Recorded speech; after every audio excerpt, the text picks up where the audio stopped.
আলহামদুলিল্লাহ ভালো খেলাম। পাত্রীকে নিয়ে আসি। পাত্রীকে ডেকে আনবো মানে? এটাই তো পাত্রী।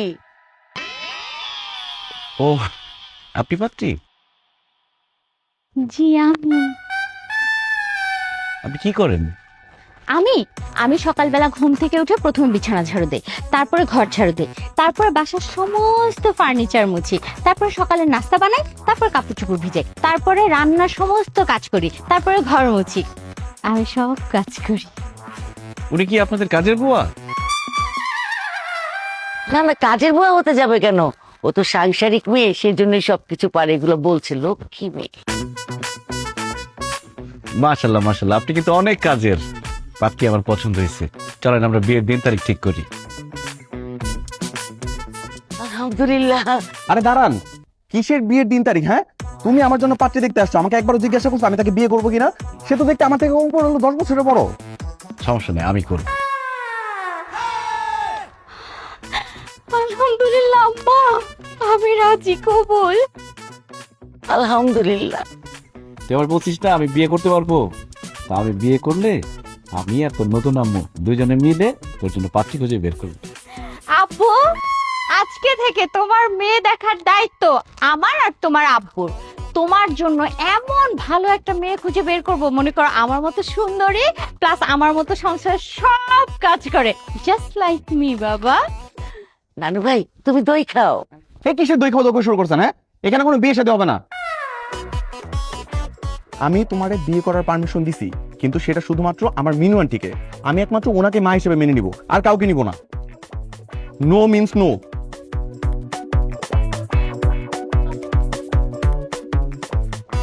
সরি।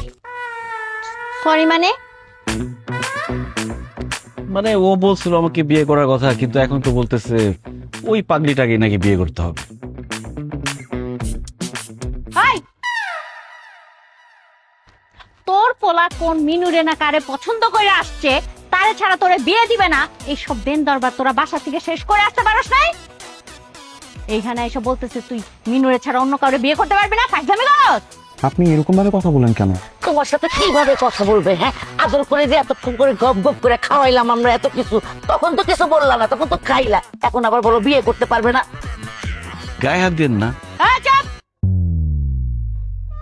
চলো চইলা যাই। তোদের গায়ে হাত না, তোদেরকে উচিত কি জানোস? পিটাইয়া এখানে একদম তক্তা ছুটাই দাও, বুঝছস? এই 10,000 টাকা বের কর। ছি, বুঝো না কিসের 10,000 টাকা? এই যে এতক্ষণ যে গিললি একেবারে দুইজন হাঁসের মতো, এইগুলা কিনতে টাকা পয়সা লাগে নাই?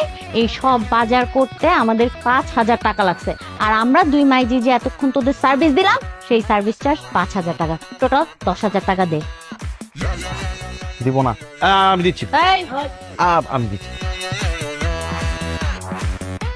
একটা থাপ্পড় দিব।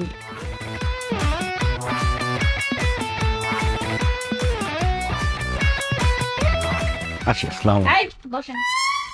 শুনেন, এই যে আপনারা কিছু মানুষ মেয়েদেরকে কি মনে করেন? হ্যাঁ, মেয়েরা আপনাদের কাছে পণ্য, সাজগোজ করায় আপনাদের সামনে এনে বসায় দিবে আর টেবিল ভর্তি খাবার দিবে, সেইগুলো আপনারা খাবেন ইচ্ছা মতো, তারপর যাওয়ার সময় নামমাত্র 500 টাকা সালামি দিয়ে চলে যাবেন।